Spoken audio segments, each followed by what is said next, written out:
ওটা তাম্বুলখানা না কি কয়, ওই পাশে একটা আসছিলাম মাহফিলে, বছর 2-3 আগে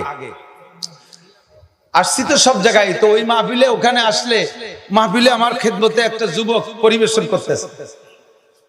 কে কোন জায়গার তার ঠিকানা আমি শুনি না, নাম আমার মনে নাই।